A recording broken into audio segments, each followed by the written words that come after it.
Семирбе, эч кимге жакпай каласың. Семирбе, бардыгы сени жек көрүп, көздөрү менен карап калат. Семирбе, өзүңө өзүң дагы жакпай каласың. Жада калса кийген жакшынакай, татынакай форманы көрөсүң, кийимди, ошону барып алсаң кийимиң сага батпай калат. Эч качан семирбе. Семиздик адам үчүн эмес, семиздик малдан башка эч кимге жарашпайт.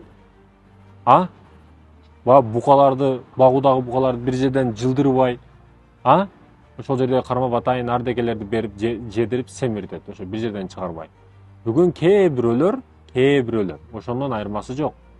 Жейт, бир жерден чыкпайт, жатат, телефон чукулайт, уктайт, дагы жейт, дагы жатат, дагы жейт, дагы жатат. Бир программа күндө бир кассет айлана берет да. Ошонун негизинде семирбеш керек. Семирбеш керек. Бул мага дагы, башкаларга дагы, бүт бардыгыбызга тиешелүү. Семирбейле. Биз өзүбүздү өнүктүрүшүбүз керек. Ар бир жааттан, илим, технология бардык жааттан өнүктүрүшүбүз керек. Биз аны кылбады, атенен президент муну кылбады, бийлик кылыш керек эле деп отура бергенибиз менен эчтеке өзгөрүп калбайт. Биз жеке адамдар өздөрүн илим жааттан өнүктүрүш керек. Эгер мамлекет жогорку технологияларды, ардекелерди, илимий заводдорду ачып, ошону биздин колубузга тапшырып койсо, эл колдон албайт. Неге? Ал эл өзү даяр эмес ошол нерсеге. Илим жактан окуган эмес, билген эмес. Поэтому ошол нерсене даяр эмес. Эл даяр болбогондугу үчүн ал нерсе бизге келбейт. Биз өзүбүздү өнүктүрсөк, өзүбүздү дүйнөгө көрсөтсөк, бардыгы өзү келет алдыбызга. Ошондуктан өнүгөйлү, өсөйлү, эч кимден эч нерсе күтпөйлү. Жырашам дегендерге 3 негизги себеп. Биринчиден, кыянат барбы жокпу ортоңордо? Кыянат болдубу жокпу? Эркек измена кылдыбы же аял измена кылдыбы, аял кыянат кылдыбы? Ошону факт түрүндө кармап алдыңбы, далил барбы? Ошо маселелерди такташың керек. Ал эми экинчиден, ортоңордо бала маселеси. Балалуу боло албай калдыңарбы? Эч балалуу болушун невозможнобу жолу? Ошо бала маселесин караш керек. Ал эми үчүнчүдөн талак маселеси. Бүгүн ЗАГСтан ажырашып коюп эле болду, ушундай деген эмелер болот да. Жок, урматтуу мекендештерим, ЗАГС маселеси дагы. ЗАГС маселесин карашат, ЗАГС маселесине ажыраштык, ортодо нике, талак маселе каралбайт, болду, ажырашып кеттик деп ойлойт да. Бирок никеси бар дагы эле ортосунда. Мен айтайын деген маселе, урматтуу мекендештерим, не кылыш керек? Талак маселесин такташ керек биринчи кезекте. Биринчи орунда талак маселеси. Өтө оор маселелердин бири. Аллахтын аршы титирей турган маселе бул талак маселеси. Ошондуктан некен талак маселесине биринчи маселелерден орунга коесуздар. Эркек киши аял кишиге караганда назик, алсызыраак. Муну жөнөкөй эле мисал менен азыр бир уддар мисал менен түшүндүрөмүн. Мисалы аралыктыкы бар. Аралыкты неме өлчөйбүз? Километр деп атайбыз, Ал эми вестикинче, оорлуктучу килограмм менен өлчөйбүз. Килограмм деп аталат, Бирок оорунун дагы, бирөө менин бетиме бир урса, ошо оорунун дагы не өлчөмү бар. Мунун аты не деп аталат билесиздерби? Мунун аты дел деп аталат. Дел.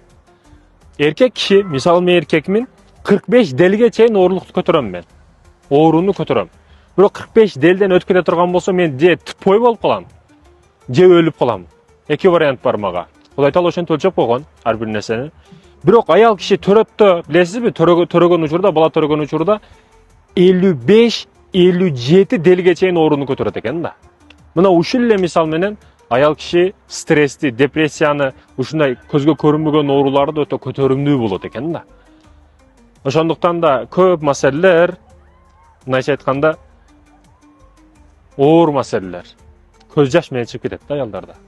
570-те, Камриде, ар кандай машиналарда бирөөнүн машинасынын алдыга отуруп алып текебир болгон адамдарга эскертүүнү айтып коеюн дедим.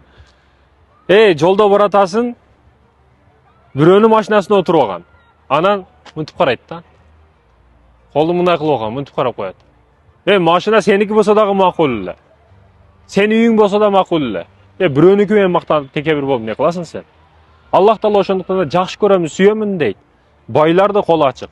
Бирок кедей болуп туруп, колу ачык болгон, берешем болгондорду өтө жакшы көрөмүн дейт. Аллах Таала жек көрөмүн дейт. Жек көрөмүн дейт. Бай болуп текебир болгондорду, бирок кедей болуп туруп текебир болгондорду андан дагы жаман көрөм дейт. Ушул нерсеге туура келет да. Кедей бирөөнүн машинасына отуруп алган, алда кетип атат, мынтип карайт да. Мактанбай эле кой, билеби сен абалың кандай экенин. Бирөөнүн машинасына кетип атасың. Текебир болбой эле кой эле, урматтуу мекендештер. Жөнөкөйлүк көркүңдү ачат, кооздук берет, акылың кооздук берет. Сенин акчаң, бийлигиң да сулуу көрсөтөт. Бирок текебирлик менен сен алыска барбайсың. Бай болбо деген эмес, бай бол, бирок текебир болбо да. Молдону кайка отургуш керек? Аксакалдарды отургуш керекпи, молдону отургуш керек? Албетте илимдүү молдо адамды сыйлап төргө отургузуш керек. Мечитте неге алдыда, анан чайга келгенде акыркы отуруп калыш керек молдоке? Кээ бир атеист түшүнүгү дагы эле сакталып калган кээ бир аксакалдар бар. Молдону акыркы отургузгула деп, акыркы отургузуп алып, өздөрү төргө отуруп алат дагы анан ушинтип кычык суроолорду берип, ошол жердегилерди оюн дагы бузгусу келген кээ бир аксакалдар жок эмес, союздун тарбиясын алдык деп шултоо кылып. Булар не дейт? Молдо өзү кайка отуруш керек деп коет, өзү төргө отуруп алып. Өзү жаш болсо, бизден кичине болсо төргө отуруш керекпи, кайка отуруш керек? Урматтуу мекендешим, жаш эч нерсени чечпейт. Кээ бир адамдар бир айылда төрөлүп, бир айылда өзү өлүп кетет.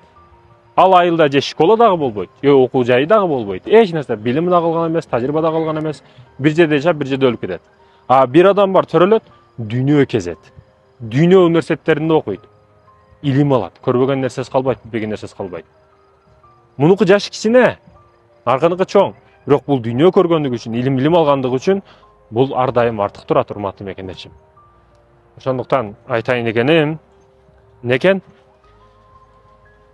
Илимдүүнү урматташ керек, сыйлаш керек. Биз илимдүүлөрдү бүгүн урматтап, сыйлай албай атабыз тилекке каршы.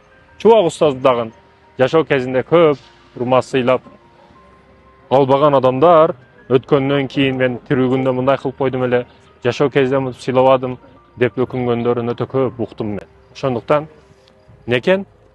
Кээде чубак устазы себепсиз эле маселелерди кармап, кээде кичине акча берип койгон, кичине жакшылык кылып койгон, анан чайга чакырып, кээде ошо убактысын алып койгон адамдар дагы өкүнгөнүн көрдүм. Эмне деп өкүнөт алар?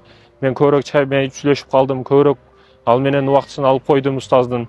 Эгер албаганымда ал ошол учурда китеп жазат эле, же сүйлөйт эле, маселе чечет эле, дагында көбүрөөк маселелер чечилген болот эле. Мен ошентип аны кыйнап коюпмун устаздын дагы ушул маселеге өзүнүн сөзү бар. Кыргыздар бизди сыйлайбыз деп чайга чакырат, кочкорун берет, чорбосун берет, ашын берет, сыйлабай эле кыйнайт деп чубак устаздын сөзү бар ошондой. Кыйнайт, чындыгында кыйнайт. Баягыдан туруп кете албайсың, көңүл ооруйт деп чубак устаз дагы отурган байкуш. Ошондуктан да айтайын дегеним, мекендештерим, алымдарыбызды тирүү кезде урматтап сыйлап калайлы, кадыр бактап калайлы. Өтүп кеткенден кийин алтындан эселик кылсак дагы бекер бардык. 3 дуадан өтө этият бол. Бул 3 дуа сага тескери дуа кыла турган болсо, бул 3 түр дуадан. Сен кор болосуң, жер менен жексен болосуң, биргенки болбойт, өнүкпөйсүң, өспөйсүң. Биринчи дуа кайсы? Бул ата-эненин балага кылган дуасы. Эгер каргыштай турган болсо, көзүнө жаш толтурсаң, өнбөйсүң, сен өспөйсүң, куруйсуң, жер менен жексен болосуң. Ошондуктан ата-эненин тескери дуасынан сактан. Экинчиси мазлумдун дуасы, укугу тепселгендин дуасы. Сенин бийлигиң бар, сенин акчаң бар, таныш билишиң бар, кетип калышың мүмкүн, кутулуп кетишиң мүмкүн, бирок анын барып берекелүү колдору, алаканы Аллах Таалага саждада жайла турган болсо, сен көргүлүктү өтө каттуу көрөсүң. Мен деген падышалар өткөн, бир чымынга каршы чыга алган эмес. Кулагыдан чымын кирип, мээсин тентек кылып, бетондорго өзүн уруп, ошентип өзүн өзү өлтүргөн. Ал эми үчүнчү дуа. Биринчисине ата-эненин каргыш дуасы, экинчиси мазлумдун дуасы, үчүнчүсү мусапырдын дуасы. Мусапыр маселесине мен азыр отурсам, кенен токтолоюн деп атам, урматтуу мекендештерим. Неге мусапыр? Мен мисалы сапарда көп жүрөм. Эки жака чыгасың, ар бир жерге барасың, мусулман өлкөлөргө дагы барасың, мусулман эместерге барасың, өзгөчө. Мен салыштырам да, мусулман өлкөлөр, мусулман эмес өлкөлөр. Мусулман өлкөлөргө барганда, кошуна Өзбекстанга барсаң дагы сылык сыпа мамилени кылат, бирок аркандан кээ бир туура эмес иштер дагы кылып коет. Пайгамбарыбыз мусапырдын дуасын агыла, анын дуасы кабыл болот деген. А биз тескерисинче мусапырды эртек турист келип калса мамлекетибизге, Сары Челекке барсаң, Сары Челектин айыл эли, ал жакка барсаң, ал жактын эли, Ысык көлгө барсаң, Ысык көлдүн эли, деймин бардыгы ушундай дебей атам. Бирок баягы үйүр дагын аксагы менен болот дегендей, миңдин ичинен бирөө чыгат дегендей, ошолор жаман көрсөтүп коюп атат да. Эптеп туристтерди шылмай, акчасын алмай, урдамай, тономой, жемей, тилди билбей калса эптеп бирдекени кириштирип, ага тийиштирип, арзан товарындагы турист экен деп кымбат сатып, бул болбойт, мусулманга туура келбеген сыпат. Өзгөчөлүк Кыргызстаныбыз биздики туристтик зона. Биз өзгөчө көп конокторду күтүп алсак болот. Өнүктүрүп, Швейцарияны жолдо калдырып, чаңгызда калдырып өтүп кетсек болот. Качан биз адамгерчилигибиз болсо, келсе шалабаны тикелип, ана мындай деп турган болсо, содагер алдап турган болсо, кайсы турист келет бизге? Ошондуктан да, урматтуу мекендештерим, мусапырдын дубасын алайлы. Мусапырга дайым жакшылык кылайлы. Кызматын кылайлы, дубасын алайлы. Тескери каргыш дубасын эмес.